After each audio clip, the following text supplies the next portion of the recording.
Hello guys, welcome to me TV. మండల పూజ అనంతరం మకర విలక్కు కోసం డిసెంబర్ 30ని తెరుచుకున్న శబరిమల అయ్యప్ప స్వామి ఆలయానికి భక్తులు పోటెత్తుతున్నారు. ట్రావెన్కోర్ దేవస్థానం బోర్డు అంచనాలకు మించి అటవీ మార్గం గుండా 5 రెట్లు అధికంగా స్వాములు శబరిమలకు వస్తున్నారు. ఈ క్రమంలో వనయాత్ర చేసే భక్తులకు కల్పించిన ప్రత్యేక దర్శనం పాస్లను తాత్కాలికంగా నిలిపివేసినట్టు టీడీపీ ప్రకటించింది. ఎరుమేలు నుంచి అటవీ మార్గంలో అలుదా నది, కలిడం కుండ్రు, కరిమల మీదుగా శబరిమలకు నడక మార్గంలో వచ్చే భక్తులకు ఈ ఏడాది ప్రత్యేక పాస్లు సౌకర్యం కల్పించిన విషయం తెలిసిందే.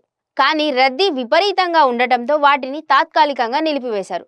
గత నెల 30న ప్రారంభమైన మకర విలక్కు సీజన్కు అంచనాలకు మించి 5 రెట్లు అధికంగా స్వాములు వస్తున్నారు. దీంతో పెద్దపాదం మీదుగా వచ్చే అయ్యప్ప మాలధారులకు ఇచ్చే ప్రత్యేక దర్శన పాస్లు జారీని తదుపరి ఉత్తర్వులు వెలువడే వరకు నిలిపివేస్తున్నాం అని టీడీపీ ఓ ప్రకటనలో తెలిపింది.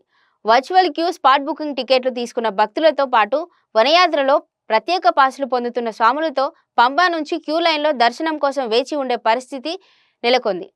అందుకే ఈ పాస్లను నిలిపివేసినట్టు టీడీపీ సభ్యుడు ఏ అజయ్ కుమార్ తెలిపారు. అటవీ మార్గంలో శబరిమలకు వచ్చే వారికి రోజుకు 5,000 చొప్పున ప్రత్యేక పాసులు జారీ చేస్తున్నారు. కానీ పెద్దపాదం మీదుగా వచ్చే భక్తులు టీడీపీ అంచనాలకు మించి 5 రెట్లు అధికంగా వస్తున్నారు. దీంతో తదుపరి ఉత్తర్వులు వెలువడే వరకు ప్రత్యేక పాస్లను నిలిపివేస్తూ నిర్ణయం తీసుకున్నారు. ఎరుమేలి, అలుదా నది, కరిమల శిఖరం మీదుగా వచ్చే స్వాములకు అటవీ శాఖ ట్యాగులు జారీ చేయడంతో పాటు ప్రత్యేకంగా కేటాయించిన క్యూ లైన్ ద్వారా దర్శనాలు చేసే అవకాశం కల్పించారు. జనవరి 14న శబరిమలలో మకర జ్యోతి దర్శనం ఇవ్వనున్న విషయం తెలిసిందే. ఇక జనవరి 15 వరకు వర్చువల్ క్యూ టికెట్లు అన్నీ బుక్ అయిపోయాయి. స్పాట్ బుకింగ్ మాత్రమే అందుబాటులో ఉన్నట్టు టీడీపీ అధికారులు తెలిపారు. For more videos, do watch our channel.